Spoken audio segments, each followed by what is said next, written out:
Hello friends, कैसे हैं आप सब लोग। स्वागत है आप सबका मेरे चैनल पर।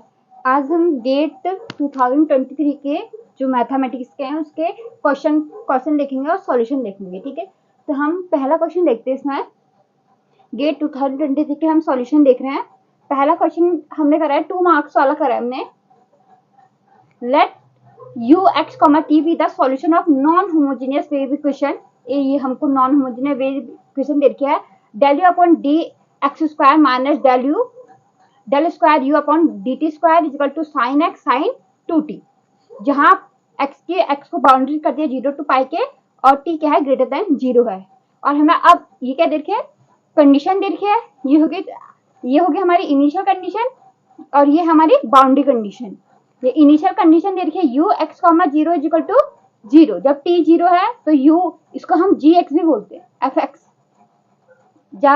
जब आप standard non homogeneous wave equation देखेंगे तो इस कंडीशन को हम fx भी बोलते हैं। And ut x, 0 is equal to 0 दे रखा है, इसको हम gx भी बोलते हैं।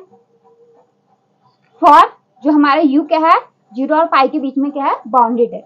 अब हमारी बाउंड्री कंडीशन है u 0 to t equal to 0, मतलब जब x 0 है और t वेरी कर रहा है, d इंडिपेंडेंट है तो हमारे पास 0 है, और u पाई जब x पाई है और t क्या इंडिपेंडेंट है तो हमारे पास क्या आ रहा है 0 आ रहा है।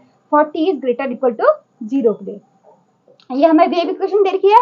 अब हमें फाइंड क्या करना है, find the value of u pi upon t, 3 pi by 2 is equal to क्या होगा हमारे पास, जो हमारे पास वैल्यू आएगी उसको कितने राउंड ऑफ करने हैं, 2 डेसिमल राउंड ऑफ करने। 2 डेसिमल मतलब जैसे हमारे पास आ गया 1 2 3 2 5 6 ऐसे 2 डेसिमल जो यहाँ पर है इसको राउंड ऑफ करना है, मतलब एक कैरी जैसे ले लेते हैं उस तरीके से। तो 1.33 आंसर आ जाएगा इस तरीके से।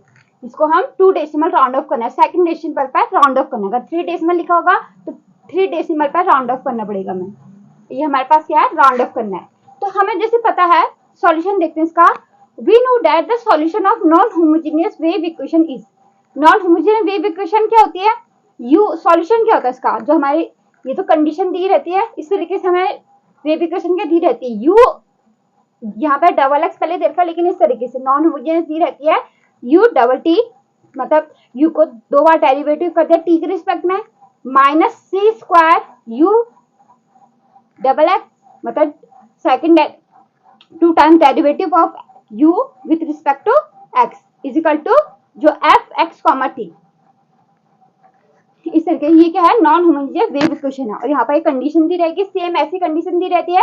यहाँ पे पाई की जगह पे एल हो जाता है तो यहाँ पे एल आ जाएगा, और यहाँ पे ये इनिशियल ये एफ एक्स दिया रहता है और ये जी एक्स दिया रहता है। यहाँ पे एफ एक्स 0 है और जी 0 है, और यहाँ पे एल की जगह पे क्या है पाई है। तो अब देखो तो स्टैंडर्ड हमारे पास सॉल्यूशन क्या था, u x, t equal to summation, ये क्या है बाउंड्री के लिए। ठीक है, बाउंडेड जो हमारे पास बाउंडेड सॉल्यूशन है, इनफाइनाइट स्ट्रिंग के लिए नहीं है, बाउंडेड के लिए। यहाँ पे ये बाउंडेड है। u x, t equal to summation n is equal to 1 to infinity. इसका सॉल्यूशन होता है sine n pi x upon l into d n cos n pi c t upon l, जो c ये है, ये l जो हमारे पास ये हमें यहाँ पे एल के दे रखा है पाई दे रखा है, जहाँ पे एक्स हो रहा है बाउंडेड हो रहा है लास्ट, ये एल होता है, plus e n sine N pi c t upon l. ये क्या इस पार्ट के लिए, ये सॉल्यूशन किस पार्ट के लिए है, जो हमारा ये वाला है इस पार्ट के लिए। अब ये जो होमोजीनियस है, जो नॉन होमोजीनियस कंडीशन दे रखी है उसके लिए इस पार्ट के लिए सॉल्यूशन ये होता है summation n is equal to 1 to infinity sine N pi x l 0 to t f N s मतलब ये वाला f N S sine T minus S N pi सी अपॉन एल डी एक्स हो गया। तो ये हमारे पास सॉल्यूशन होते हैं यहाँ पर डी और ई एन की, और इसकी वैल्यू बताते हैं अभी। अब देखो जो हमारी standard wave equation non homogeneous wave equation है u double T minus c square u double x, मतलब u को हम 2 बार डेरिवेटिव करें t से, और यहाँ पे u को 2 बार डेरिवेटिव करते हैं विथ रिस्पेक्ट टू x। तो और एफ एक्स कॉमा टी ये नॉन होमोजेनियस में आता है, जहाँ x क्या है 0 टू l के बीच में है और t क्या है ग्रेटर देन 0। अब हमें बाउंड्री कंडीशन दे रखी है, तो u मतलब जहाँ हम x को 0 रख रहे हैं और t इंडिपेंडेंट है, और जब x को l रख रहे हैं और t इंडिपेंडेंट है तो हमारे पास दोनों में वैल्यू क्या आएगी 0 आएगी। हमारे पास बाउंड्री कंडीशन होती है, और यहाँ t क्या है ग्रेटर इक्वल टू 0, और इनिशियल कंडीशन होती है u x, 0 equal to f x, जब हमने t को 0 रखा और जब हमने इसका डेरिवेटिव कर दिया टी के रिस्पेक्ट में, जब हमने टी को तब भी जीरो रखा तो हमारे पास क्या मिलेगा, जी एक्स। दो फंक्शन मिल गए, एफ एक्स और जी एक्स। ये हमारे पास इनिशियल कंडीशन होती है जहाँ एक्स क्या है, 0 से पाई के बीच में है। अब देखो वेयर, अब यहाँ पर हमने सॉल्यूशन देख लिया था। इसका यू एक्स कॉमा टी आएगा हमारे पास summation n equal to 1 to infinity sine N pi x upon L d n cos n pi c t upon l plus e n sine N pi c t upon l. यहाँ पे ये किसके लिए है, जो हमारे पास ये है, इसलिए जो हमें नॉन होमोजेनियस के लिए है, इसलिए हमारे पास ये सॉल्यूशन होता है। और जो होमोजेनियस कंडीशन आ गई इसके लिए हमें सॉल्यूशन क्या मिल जाएगा, फिर एक और ऐड हो जाएगा summation n equal to 1 to infinity sine N pi x upon l integration 0 to t। अभी ये सब एक साथ चल रहा है, समेशन के अंदर ही है पूरा। Integration 0 to t F N S sine T minus S N pi C upon L D X. जहां जो डी एन और ई एन और एफ एन एस लिखा है, इनकी वैल्यू क्या होती है, डी एन होता है हमारे पास 2 upon l integration 0 to l f x. यहाँ पे इसके साथ डी एन के साथ जो पहला वाला है जो फंक्शन एफ एक्स है उसका मल्टीप्लीकेशन होगा F x sine N pi x, ये वाला होगा। और ई एन होगा 2 अपॉन एन पाई सी, जो सेकंड वाला है उसके साथ आएगा 2 अपॉन में आएगा एन पाई सी। यहाँ पर एल था, यहाँ पर क्या आएगा, एन पाई सी आएगा। Integration 0 to L G X sine N pi x upon L D X. और यहाँ पर एफ एन एक्स जो ये था इसका आएगा 2 upon n pi c integration 0 to l f x comma t. ये एफ एक्स ये है, जी एक्स ये है, और capital f x comma t ये है जो नॉन होमोजेनियस कंडीशन बना रहा है, sine N pi x upon L D x. अब यहाँ पर देखो जो हमें दे रखा है एफ एक्स हमें क्या दे रखा है, 0 दे रखा है। एफ एक्स ये हमें जो एफ एक्स दे रखा है क्वेश्चन में 0 दे रखा है, एफ एक्स हमारे पास 0 है, तो हमारे पास से क्या आएगा, dn क्या आ जाएगा, इंटीग्रेशन में पहले 0 आ गया तो ये 0 हो जाएगा। सेम gx भी हमें 0 दे रखा है, तो हमारे पास en भी क्या आएगा, 0 आएगा। अब देखो हमारा dn और en तो 0 आ गया। अब हमें पता है integration 0 to pi sine mx into sine mx। Sine mx की वैल्यू क्या होती है, 0 होती है जब क्या होता है m is not equal to n होगा, और पाई बाय 2 होगा जब m is equal to n होता है। ठीक है, अब हमें क्या देखा है, ये वाली तो 2 0 आ गई, dn और en 0 आ गए। अब हमें क्या निकालना है, fns निकालना है। ये fns इज इक्वल टू क्या है, इंटीग्रेशन 2 अपॉन n पाई c हमें क्या दे रखा है, हमें इस तरीके से दे रखा था, u एक्स दे रखा था। ठीक है, हमें जो इक्वेशन दे रखी थी u double X minus u double T is equal to sine x sine 2t। पहले हम इसको स्टैंडर्ड फॉर्म में चेंज करेंगे। हमारी स्टैंडर्ड फॉर्म में u डबल टी पहले है, तो हम नेगेटिव से मल्टीप्लाई कर देते हैं, तो हमारा जाएगा u double T minus u double X is equal to minus sine x sine 2t। ठीक है, स्टैंडर्ड फॉर्म में हमने इसको चेंज कर दिया। अब हमारे पास सी स्क्वायर हमारे पास 1 है और c इज इक्वल टू 1 हो जाएगा। माइनस c कभी भी माइनस नहीं होता, c क्या होता है, ग्रेटर देन 0 होता है हमेशा वैल्यू। तो यहाँ पर प्लस माइनस 1 आता है, लेकिन हम क्या लेंगे, पॉजिटिव लेंगे। तो c इज इक्वल टू 1 है, तो 2 n पाई c की जगह पे 1 आ गया। Integration 0 to pi F x comma T है माइनस साइन 2t इंटू यहाँ पर साइन एन पाई एक्स, यहाँ पे पाई रखेंगे तो पाई से पाई कैंसिल हो जाएगा, तो हमारे पास आएगा sine N X D X. ठीक है, अब देखो ये साइन 2t यहाँ पे इंटीग्रेशन किसके रिस्पेक्ट में हो रहा है, x के, तो ये कांस्टेंट, इसके लिए कांस्टेंट बन जाएगा, ये बाहर चल जाएगा। अब हमें क्या बोला है, जो m not equal to n हो रहा है तो हमारे पास 0 वैल्यू आएगी, और जब m is equal to n होगा तो हमारे पास पाई बाय 2 आएगा। तो हमारे पास क्या है, यहाँ पे देखो x के आगे क्या है, कांस्टेंट 1 है, इसके आगे क्या है, 1 है। सिर्फ n इज इक्वल टू 1 के लिए हमें fnx मिलेगा, बाकी के लिए 0 मिलेगा। तो हम n इज इक्वल टू 1 के लिए, तो हमें पास हो जाएगा f1s is equal to 2 pi, n की जगह पे 1 हो जाएगा, ये साइन 2t बाहर आ जाएगा। Integration 0 to pi sine x, sine यहाँ पर 1 रखेंगे, साइन स्क्वायर x dx हो जाएगा। इसकी वैल्यू क्या है, π/2 है। ये माइनस साइन भी है, सॉरी यहाँ पर माइनस साइन भी है, ठीक है, माइनस साइन मत भूलना।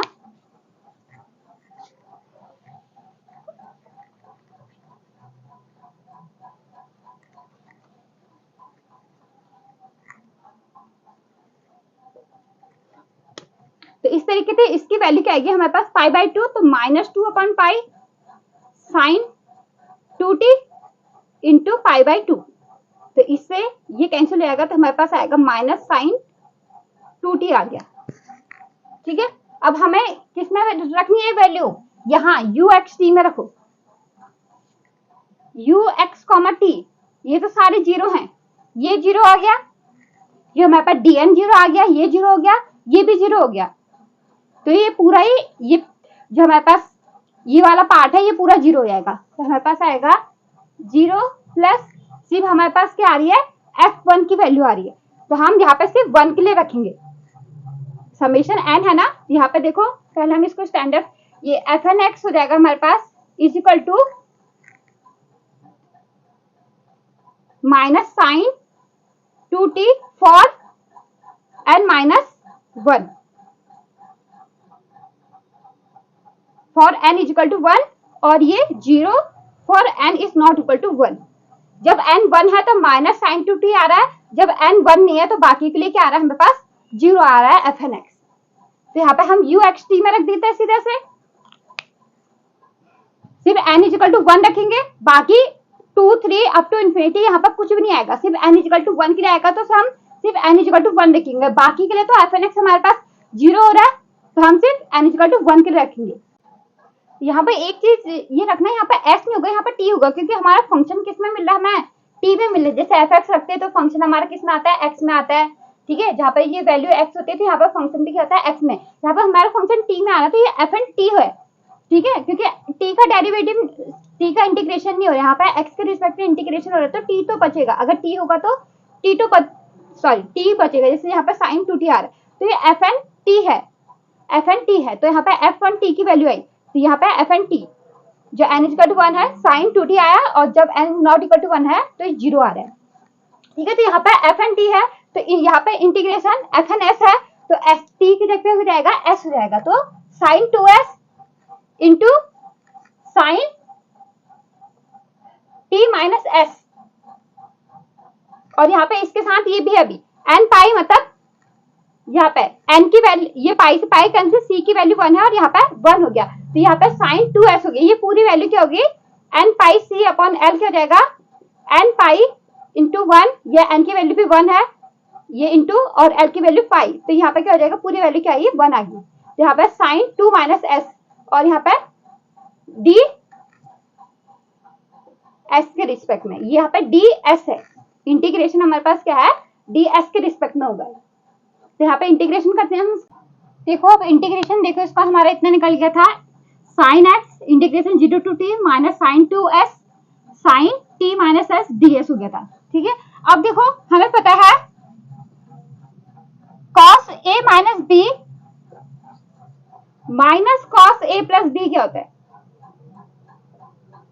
इसको खोलो, cos a cos b plus sin a sin b minus, इसको माइनस करेंगे, यहाँ पर तक cos a cos b, जब यहाँ पर प्लस होता है तो यहाँ पर क्या आ जाता है, माइनस आ जाता है। जब यहाँ पर माइनस होता है तो साइन जब आएगा उससे पहले क्या आता है, प्लस आ जाता है, तो यहाँ पर साइन a साइन b। अब जब हम इसको खोलेंगे तो हमारे पास क्या मिलेगा, is equal to 2 sin a sin b। तो यहाँ पे इस तरीके से बन रहा है ना, ये sin a और sin b बन रहा है, ठीक है। यहाँ पे a हमारे पास 2s हो गया, b हमारा t माइनस s हो गया, तो यहाँ पे 2, तो हमारे पास क्या हो जाएगा 1/2 cos a minus b, a 2s minus t minus s, तो 2s minus t plus s, तो यहाँ पे 3s माइनस t हो गया, और minus cos a plus b 2s plus t minus s, तो हमारे पास क्या हो गया, s प्लस t हो गया। तो यहाँ पे सेम, तो यहाँ पे 2 नहीं है, तो 2 का अगर हमने, तो 2 यहाँ पे इसके साथ डिवाइड में आ जाएगा 2, तो सेम यहाँ पे 1/2 cos 3 minus 3 minus S minus T हो गया, minus cos S plus T हो गया डीएस, हमारा ये फॉर्मूला लगा के। अब इसको इंटीग्रेशन करते हैं, यहाँ पे सब माइनस हमने बाहर ले लिया, नेगेटिव और 1/2 भी बाहर ले लिया। इंटीग्रेशन करो, कॉस का कितना होता है साइन, ये टी हमें क्या लेके चलना है, कांस्टेंट लेके चलना है, तो sign 2s minus T by 3। फिर इसका भी डिफरेंशिएशन होगा, वो भी डिफरेंशिएशन कहाँ होता है, नीचे होता है। तो यहाँ पे ये इसका डिफरेंशिएशन करेंगे एस के रिस्पेक्ट में, तो कितना आएगा 3 हो गया sine 3s minus T by 3 minus इसका करेंगे साइन एस प्लस टी हो जाएगा, इसका इंटीग्रेशन करेंगे तो डिफरेंशिएशन नीचे करेंगे तो यहाँ पे क्या हो जाएगा इसका तो ये 1 हो जाएगा। तो हमारे पास आया sine 3s minus T upon 3 minus sine S plus T, और लिमिट हमारी 0 टू टी आ गई। अब लिमिट लगा दो, अपर लिमिट लगाई हमने पहले, तो यहाँ पे टी रखा 3t minus T 2t by 3 हो गया, और यहाँ पे minus t plus T 2t हो गया, ये अपर लिमिट लगा दी हमने। यहाँ पे फिर अपर लिमिट, अब ये होता है upper limit minus lower limit होता है, अब अपर लिमिट रख के माइनस लोअर लिमिट करते हैं, ठीक है। ये अपर लिमिट करा, अब माइनस आ गया, अब लोअर लिमिट रखेंगे 0 रखा, यहाँ पे हो गया साइन माइनस टी, यहाँ पे 3 अपॉन में रहा माइनस, या भी माइनस से लेस के साथ, ये तभी ब्रैकेट लगा रखा हमने, और माइनस 0 यहाँ पर रखा, तो यहाँ पर आ गया साइन टी। अब हमें पता है साइन माइनस एक्स कितना होता है, माइनस साइन एक्स होता है, ठीक है। तो हमने यही इसको यूज करना है। अब इसको सॉल्व करो तो यहाँ पर हो जाएगा माइनस 2/3 साइन 2t, और माइनस इसका माइनस बाहर लेंगे, ये हो जाएगा माइनस, हमने इसका माइनस बाहर लिया,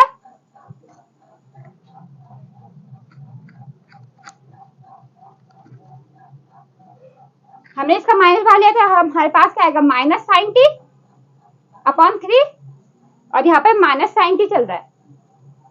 जब इसको सॉल्व करेंगे तो हमारे पास आएगा माइनस 4/3 साइन टी, ठीक है। तो हमने ये लिखा है माइनस 4/3 साइन टी, और इसको सॉल्व कर दोबारा से माइनस 2/3 साइन 2t, अब माइनस खोल दिया, माइनस माइनस प्लस हो गया, पॉजिटिव साइन हो गया 4/3 साइन टी, ये हमारे पास हो गया। अब हमें वैल्यू क्या चाहिए थी, हमें प्रॉब्लम में क्या चाहिए, ये हमारा ux, t निकल गया, यहाँ से हम ux, t निकाल लेते, इक्वल टू हमारे पास ये आ गया minus sine x/2 into minus 2/3 sine 2t plus 4/3 sine t हो गया। अब हम यहाँ पर निकालेंगे u π/2, 3 π/2, हम इसको निकालेंगे। अब ये हमारे पास इसकी वैल्यू निकाली थी हमें, तो x की जगह पे π/2 और t की जगह पे 3 π/2 रखना है। तो यहाँ पे साइन π/2 की वैल्यू क्या होती है 1, यहाँ पे हो गया माइनस 1/2, और यहाँ पे इसकी वैल्यू रखेंगे, ये साइन 2t 2 इंटू टी की जगह पे रखेंगे 3 π/2, 3 π/2, और तो ये 2 से 2 कैंसिल, तो हमारे पास क्या बचा साइन 3π, साइन 3π की वैल्यू क्या होती है 0 होती है, तो यहाँ पे सीधा 0 लिख दिया, और यहाँ पे 4/3 कांस्टेंट, और यहाँ पे बचा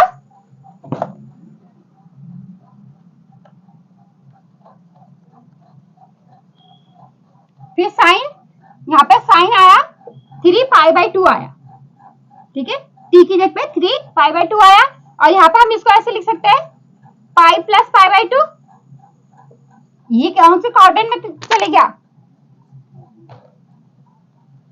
ये थर्ड क्वाड्रेंट में चले गया, फर्स्ट ये π/2, यहाँ पे पाई, ये 3 π/2, यहाँ पे 2 पाई, ये पाई प्लस, यहाँ पे ये पाई है, पाई प्लस π/2 इस क्वाड्रेंट में चली गई थर्ड में, तो यहाँ पे वैल्यू क्या होती है साइन की, ये साइन π/2, लेकिन यहाँ पे क्या आएगा नेगेटिव π/2, तो हमारे पास नेगेटिव बाहर रहते हैं -1, साइन π/2 की वैल्यू क्या होती है यहाँ पे -1, तो हमारे पास हमने 4/3 इंटू साइन 3 π/2 की वैल्यू क्या होती है -1 वैल्यू होती है, यहाँ पे इंटू -1 कर दिया हमने सीधा, और ये -1/2 चल रहा है इंटू -4/3 हो गया, ये -2 से ये 2 टाइम्स हो गया, तो हमारे पास आया नेगेटिव से नेगेटिव कैंसिल 2/3, जब इसको डिवाइड करेंगे तो हमारे पास आएगा 0.67, ये हमारा क्या है आंसर है, ठीक है, ये हमारा आंसर होगा।